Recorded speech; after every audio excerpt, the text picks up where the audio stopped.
ये लड़ाई एक तरह से भारत भविष्य की है, युवाओं के बढ़ते हुए मनोबल को तोड़ने वाली व्यवस्था के खिलाफ। जनता आपको चुनाव करके भेजती है, वो आपकी बाप की बटौती नहीं है।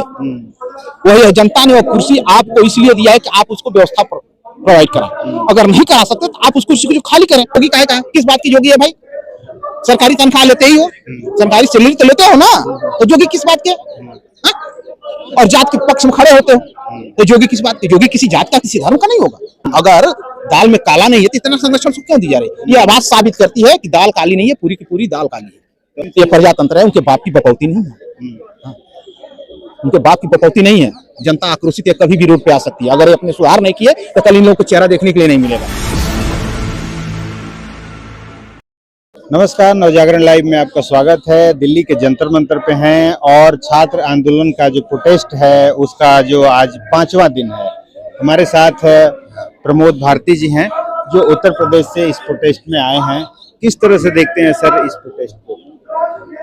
यह प्रोटेस्ट ना किसी धर्म के खिलाफ है, ना किसी मजहब के खिलाफ है, ना किसी जात के खिलाफ है।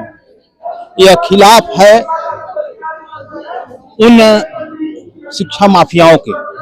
यह खिलाफ है शिक्षा में फैली हुई अव्यवस्थाओं को लेकर। यह धरना धर्मेंद्र प्रधान के खिलाफ है। शिक्षा मंत्री 2021 से लेकर, जब से वो शिक्षा मंत्री बने तब से लेकर अब तक लगभग 70 बार के आसपास पेपर लीक हो चुके हैं और हर बार सरकार एक आश्वासन की घुट्टी पिला देती है युवाओं को, छात्रों को, कि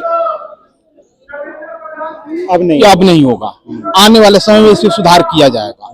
और उसका परिणाम ये निकला कि आज 12 बच्चे वो माँ बाप खो दिए, वो यह समाज खो दिया, यह देश खो दिया, जिन पे आने वाले समय में भारत के भविष्य टिका हुआ था, जो भारत भविष्य थे। तो ये लड़ाई एक तरह से भारत भविष्य की है, युवाओं के बढ़ते हुए मनोबल को तोड़ने वाली व्यवस्था के खिलाफ है। लेकिन धर्मेंद्र प्रधान जो जिसकी इस्तीफा मांग रहे हैं यहाँ के प्रदर्शन में आके आप लोग, उनका कल एक इंटरव्यू आया है जिसमें वो कह रहे हैं कि ये सब दहशतगर्दों की बी टीम है जिनको देश ने स्वीकार नहीं किया, वो अब जंतर मंतर पे आ गए।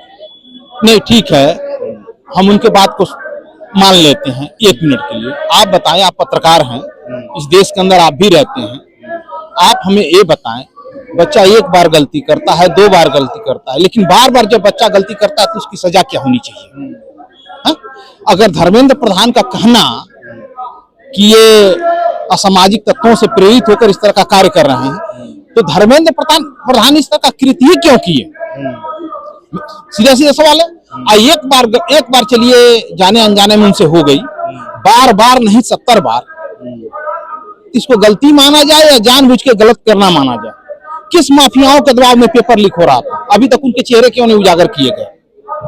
और सबसे बड़ी बात है कि जब से सरकार बनी है, चाहे जिस विभाग का हो, सिर्फ शिक्षा विभाग की बात मैं नहीं कर रहा हूँ, चाहे रेलवे का हो या हवाई जहाज से उड्डयन मंत्री का हो या और जो भी संस्थाएं हैं, कोई इस विभाग का मंत्री जवाबदेही को तैयार ही नहीं है, जबकि जिम्मेदारी लेने को तैयार नहीं है, इसके प्रति जवाबदेह नहीं है। सरकार जनता आपको चुनाव करके भेजती है, वो आपकी बाप की बटौती नहीं है। वही है, जनता ने वो कुर्सी आपको इसलिए दिया है कि आप उसको व्यवस्था प्रोवाइड कराएं। अगर नहीं करा सकते तो आप उस कुर्सी को जो खाली करें, फिर कोई दूसरा सांसद होगा उस पर बैठेगा। क्यों उसका दोबारा हो तो गया, सरकार ने दोबारा टाइम दिया, दोबारा परीक्षा हो गया, शांतिपूर्ण तरीके से हुआ है। मोदी जी ने 45 मिनट वेट किया। कब परीक्षाओं में गोली चली है?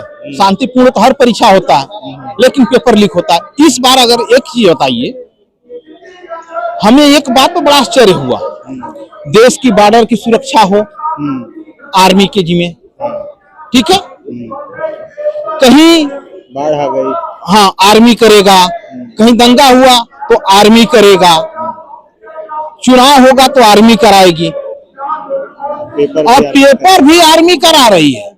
तो फिर हमारे समझ से तो ये जो भी राज्य में गृह विभाग है उसको कैंसिल कर देना चाहिए, निरस्त कर देना चाहिए, और उसको अमित शाह के जिम्मे देना है कि उस राज्य की जो है थाने की व्यवस्था आप ही संभालो, आर्मी संभाले। तो ये अच्छी बात है ना, विश्वास है आर्मी पे और सरकार कह रही है कि अब पेपर लीक। आर्मी पे तो आज नहीं कभी विश्वास रही है, उसी का परिणाम है कि आज हम सुरक्षित होकर यहाँ बोल रहे हैं। ना तो घर से निकलना दुश्वार हो जाता आतंकवादियों की वजह से।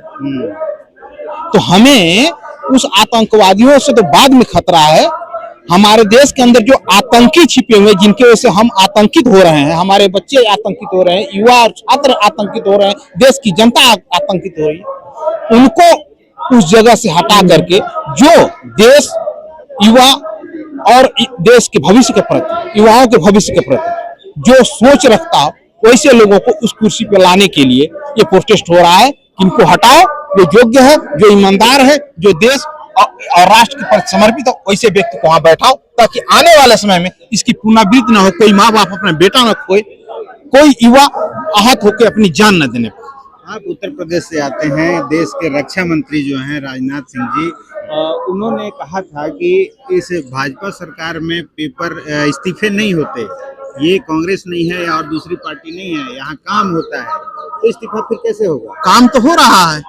अब मैं चूंकि छात्र प्रोटेस्ट है, मैं इस पर राजनीति में नहीं जाना चाहता, मैं उनके समर्थन में आया हूं, लेकिन एक आपने कही दिया तो एक कमेंट मैं दे ही देता हूं। ठीक है, काम होता है।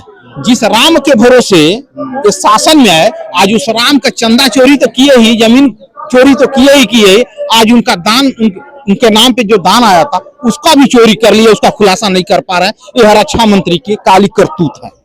तो जो है जोगी जी कह रहे हैं आप लोगों को चिंता करने की जरूरत नहीं है, हम पे भरोसा रखिए, SIT टीम रिपोर्ट देगी अपनी। भैया योगी जी तो हिंदू हृदय सम्राट हैं, और उन्हीं के शासन में हाथरस में एक बेटी को मट्टी का तेल डाल के 12 बजे रात में पुलिस वाला जला रहा, हंसता हुआ। किस पुलिस वाले के खिलाफ कार्रवाई किया योगी जी ने? चिंता करने की जरूरत तो नहीं है, सिर्फ इसलिए कि जो उस घटना को अंजाम दे उनके जाति का सवा जाती है। जोगी काहे का है? किस बात की जोगी है भाई? सरकारी तनख्वाह लेते ही हो, सरकारी सैलरी तो लेते हो ना, तो जोगी किस बात के? और जात के पक्ष में खड़े होते हो, तो जोगी किस बात के? जोगी किसी जात का, किसी धर्म का नहीं होगा। सुशासन का डंका तो बज रहा है। हाँ, सुशासन का डंका बज रहा है। वो अपने विधानसभा का एक बार रिजल्ट दे दे ईमानदारी से कि किसके साथ वो न्याय किए हैं। मैं उनके विधानसभा की पोल खोलने जा रहा हूँ, 1 महीने बस इंतजार करिए। हाँ, मैं खुल के बता रहा हूँ एविडेंस के साथ। हाँ, और वो पूरे प्रदेश को जवाब नहीं दे पाएंगे, मैं ये भी गारंटी कर रहा हूँ। यहाँ कह के जा रहा हूँ, ये करके मैं दिखाऊंगा। आज शुरू है क्या? चंद दिनों बाद यूपी में चुनाव है, हैट्रिक लगाने की तैयारी है जोगी जी। हैट्रिक जोगी जी जनता के वोट से तो नहीं है ना, लेकिन ईवीएम के चोट से जरूर बन सकते हैं। हाँ, ये मैं कह रहा हूँ। अभी बंगाल में खुलेआम नंगा नाच हुआ ना ईवीएम का, फोर्स का सहयोग लिया ना, तो इनको आयोग मुख्यमंत्री बनाएगा ना कि जनता मुख्यमंत्री बनाएगी। ईमानदारी की चीज मैं बता रहा हूँ। कहते हैं जब हार जाते हैं आप लोग तो ईवीएम पे ठिकरा फोड़ देते हैं। तो मैं तो कह रहा हूँ ना, न्यायालय में जितने ईवीएम से संबंधित मुकदमे जो भी दाखिल किए गए हैं वो मैंने तो किया नहीं है, तो ईमानदार हैं, ये भी लिख के देते कि हाँ एक बार ईवीएम की, वीवीपैट की, सीसीटीवी कैमरे की जांच हो जाए। ममता जी ने तो यही मांगा था ना। चुनाव आयोग क्यों नहीं आ रहा है आगे? क्यों ये लोग चुनाव आयोग को बचा रहे हैं? चुनाव आयोग को तो ये लोग इतनी बड़ी पावर दे दी है कि रिटायरमेंट के बाद भी अगर कोई क्लेम साबित हो तो उसके खिलाफ मुकदमा नहीं होगा। ये किसने किया? पूर्ववर्ती सरकार। क्या नेहरू जी आए थे क्या करने? इंदिरा गांधी आई थी क्या करने? मनमोहन सिंह करके गए। करने वाले नरेंद्र मोदी, अमित शाह एंड कंपनी के लोग हैं, और यही जोगी जी के पार्टी की सत्ता है और उन्होंने किया। तो अब आते हैं नहीं, इतना संरक्षण क्यों भाई? अगर दाल में काला नहीं है तो इतना संरक्षण क्यों दी जा रही? ये आवाज साबित करती है कि दाल काली नहीं है, पूरी की पूरी दाल काली है। तो अब विकल्प क्या है? ईवीएम तो हटेगी नहीं देश से, चुनाव तो ईवीएम। ये प्रजातंत्र है, उनके बाप की बपौती नहीं है। उनके बाप की बपौती नहीं है।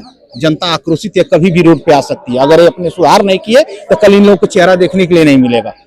लेकिन जनता मोदी जी को चाहती है तभी रिपीट कर रही है, ऐसा मोदी जी के लोग कह रहे हैं। मैंने सारा एग्जाम्पल दे दिया भाई, किस चेहरे से आप कह रहे हैं? आप मीडिया बंधु हैं, पत्रकार हैं, आप एक बार ईमानदारी से चुनाव का पोल खोलिए ना। कहाँ है? कहीं दिखेंगे क्या? कहीं दिखेंगे? और जो योगी जी के आपने कहा शासन सत्ता व्यवस्था की, आज मैं बता दूं योगी जी के विधानसभा क्षेत्र की जहां से वो विधायक बन के आए हैं, वहां दलितों के भूमि पे इन्हीं के लोगों ने कब्जा कर रखा है, स्वजाति लोगों ने। और SC/ST आयोग का पत्र जाने के बाद, न्यायालय के आदेश होने के बाद, इनके सरकार के 2 कैबिनेट मंत्रियों का लेटर जारी होने के बाद अभी तक उस पर कोई कार्रवाई नहीं हुई और वह मामला हाईकोर्ट से नहीं विधानसभा में भी उठने जा रहा है।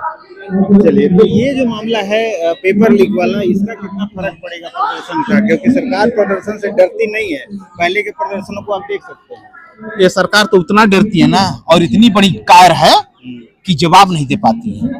ये प्रशासन को आगे करके अपना बचाव करती है, ईमानदारी की चीजें हैं। तो क्या रिजल्ट निकलेगा? 5वां दिन है, इनको इस्तीफा तो देना पड़ेगा। कब तक चलेगा प्रोटेस्ट? जब तक इस्तीफा नहीं देंगे तब तक प्रोटेस्ट चलेगा।